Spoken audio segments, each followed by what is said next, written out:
Hello and welcome. I am Wolfie and this is Firewatch. Let's get into it. You see Julia. She's about your age, late 20s, laughing with well-dressed professor and grad students from nearby CU Boulder. You, Henry, are out drinking with your pals. You approach her. You are drunk. So, what's your, major? You slur the words, major, and it smells like gores. You give an awkward smile. Evolutionary biology, she says. And I'm a professor. Cool, you reply. What's yours? She asks. She sniffs the air. Toxicology? Was that a burn? You ask. She says, definitely. Worried she hurt your feelings, she asks if you want to split a cheeseburger. 1 week later, you are Julia's boyfriend.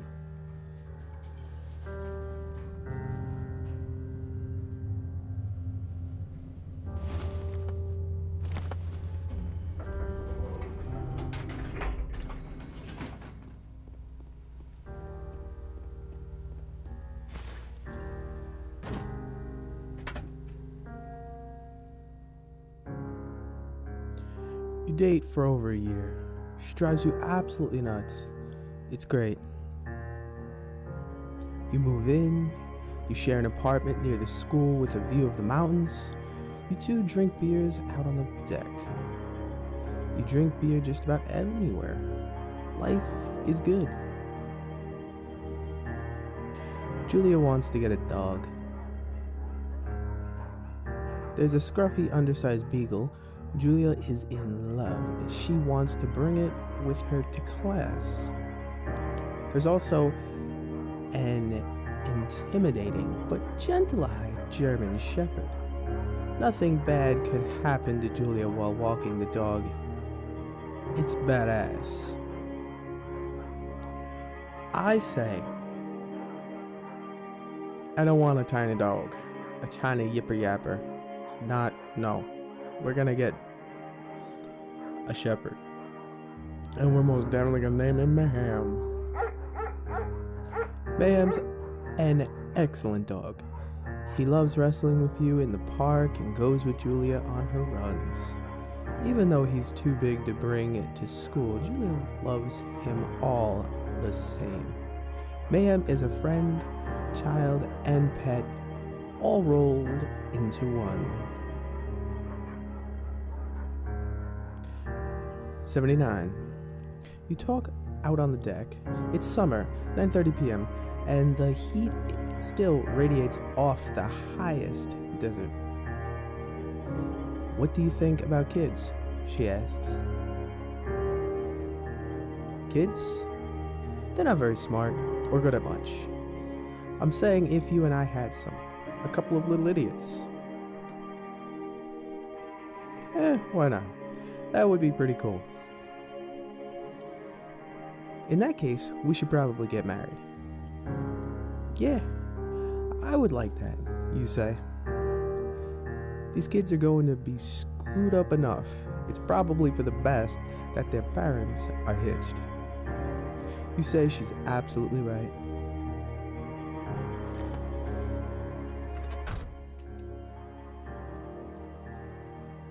So, if we're married, why are we walking into the forest? Oh, and we can run too. 80. It's a Thursday night and Julia is 4 hours late. She doesn't call. You're worried and getting angry by the minute. She walks in after you've gone to bed. She's not quite drunk, but she's clearly been having a fun time. You fight when she gets between the sheets. You could get angry, yell and scream right then and there, but she's had a few, so it's really not gonna go in your favor. It'd be easier to just ignore her. It's much more mean that way. You don't touch each other all night. The next day, you feel guilty for being so angry and ask her about her evening. She says it was great. You hold on to a tiny pill of resentment. You make some coffee and go to work. 81. Julia still likes to draw. She draws plants from her research. She draws all the places you go. She draws you. Pretend wear a Victoria's Secret model? Or flex like He-Man? Totally gonna flex like He-Man. You look awesome. Damn Skippy.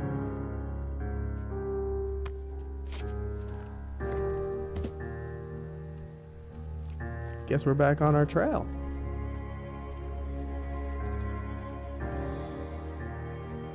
What does this sign say? Guess we're going to our lookout tower. We are not a park ranger, as the title suggests. We are a Firewatcher. 82. During the summer, you and Julia enjoy walking mayhem at night. There's a festival in town. It brings in folks from far away places. One of them tries to mug you with a knife. Mayhem runs away. But fucking dog! Julia yells. She gets flustered and has trouble speaking when she is stressed. You confront the attacker. Now we could just be a typical coward, just yell at him. Or we could be a real man and beat the shit out of him for trying to hurt us. You know what? He deserves a beating. Your arm gets cut up, but you beat the guy to a pulp. You don't feel very tough. You cry your eyes out before the cops show up. Julia asks to take a different path from that day forward. You say, okay, you don't want to go that way either. From then on, you walk by the river. 84. Plans to have kids get laywayed by work. I apologize, I just said that backwards. It's way late. Oh, silly me. Julia gets offered a job at Yale. Yale is in Connecticut, 2,000 miles away. It's a great job. Associate's department's chair. She wants to move. You absolutely do not. We could be really selfish in this situation and convince her that she needs to stay with us and screw her dreams and goals, which I feel is absolutely horrible to do to somebody. Or we could agree and just politely ask her to commute back and forth. If she really cares, she will. You ask her if she'll commute back and forth. You don't want to move to Connecticut. She says it'll be hard, but she'll do it if you won't move. You tell her not to pass it up if it's what she wants. She agrees. She flees back to Boulder 3 times each semester. 85. Julia is sent home from Yale on paid leave after having an episode. She lost it on a colleague for borrowing books that were important to her research. She didn't remember she had happily loaned them to him just 2 days prior. Uh-oh, what's happening here? Is she losing a memory? She was found crying in the stairwell. We have 2 choices here. We can just play it off as oopsie Freudian slip. Just make some macaroni, drink some wine, and hope it passes and never happens again. Or we could go seek out some medical help to make sure it never happens again. Let's play it safe and go with the doctor. After seeking multiple doctors and having many tests, they are worried that Julia might be suffering from an early onset dementia. She is 41. Shoot, that's really early. Usually something like that doesn't hit you till your mid-60s. Wow. You both decide to keep it a secret for now, probably for the best.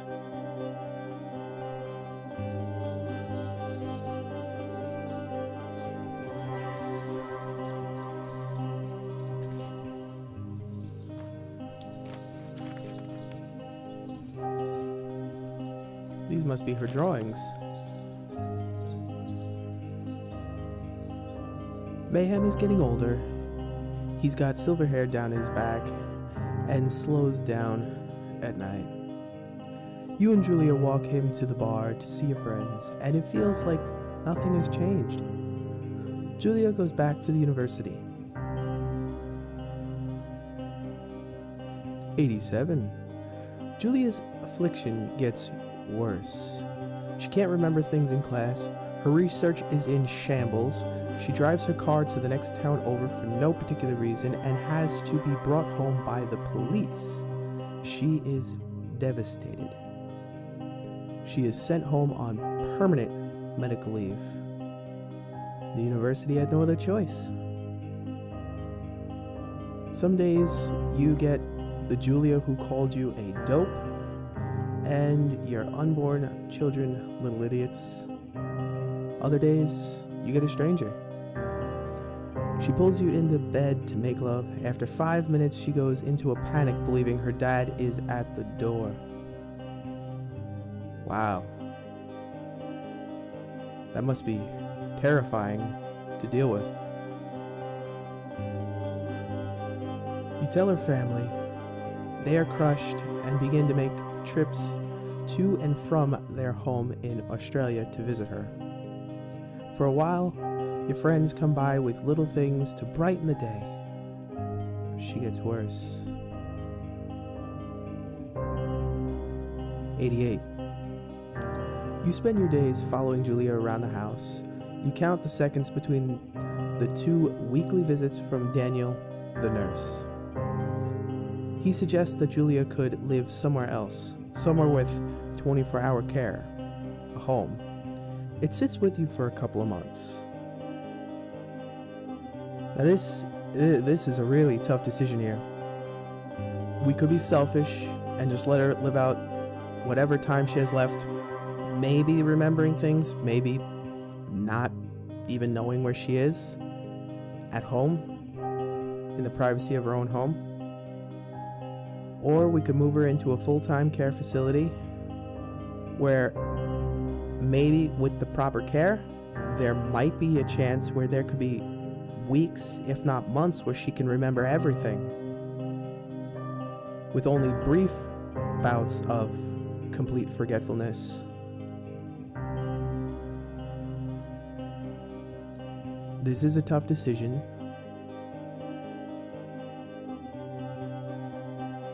And it is something that actually my grandparents had to go through when my grandfather's brother unfortunately had started onset dementia in his early 70s. It was frustrating because that was his brother. He grew up with him and all, and they just couldn't give him the proper care. He could barely spend a couple hours remembering anything. But then in the full-time care facility, there was solid weeks under their care where he could remember everything. And it sucks to be in that situation, but it's probably better to go with the full-time care.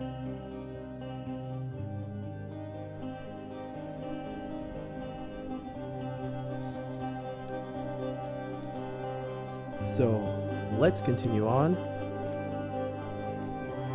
to our tower. Deer's gonna run away. And of course it does. Surprised it stayed for that long. Her family agrees with your decision. You find a fantastic place in Boulder and move her there. You see her every day. Then every other day. You go out to the bar with your old friends. It's not the same. You get the feeling that every wife tells her husband, if you ever put me in a home like that Henry did, I will cut off your balls. You slowly decide to not see your old friends that much. They just don't understand why he did it.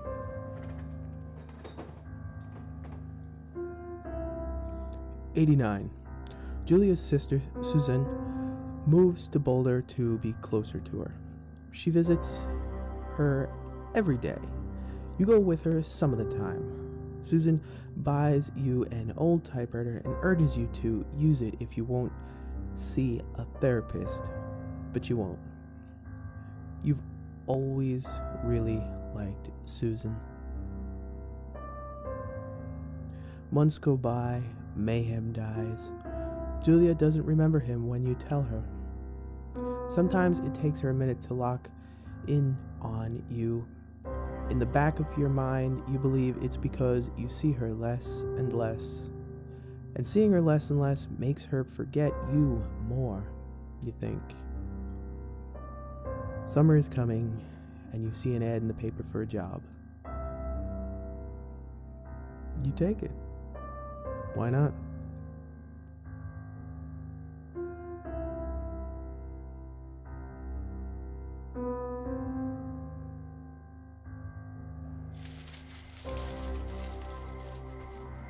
Alright, looks like we found our tower.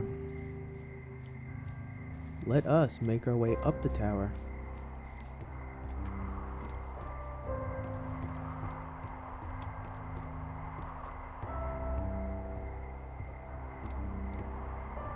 And head on in. Oop, turn on the power. Hey, there we go. Hello, Two Forks Tower.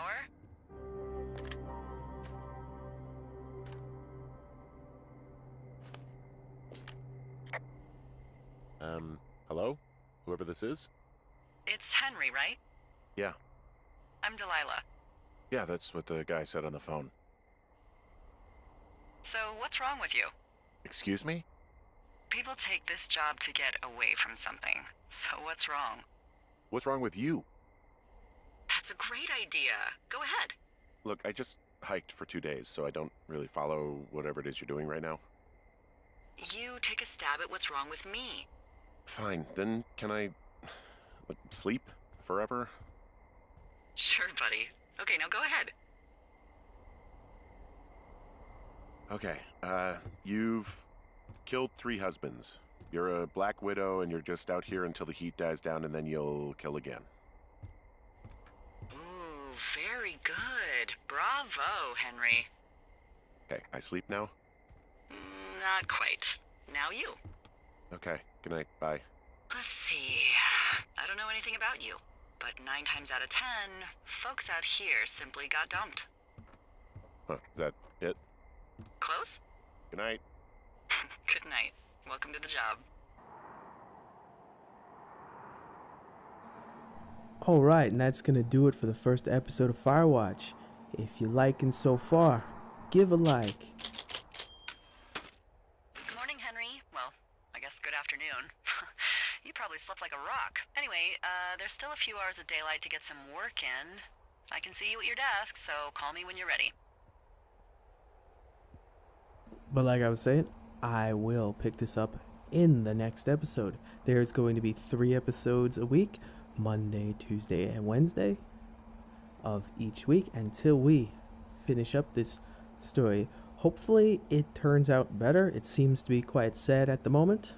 But, yeah. Catch you in the next one. Later.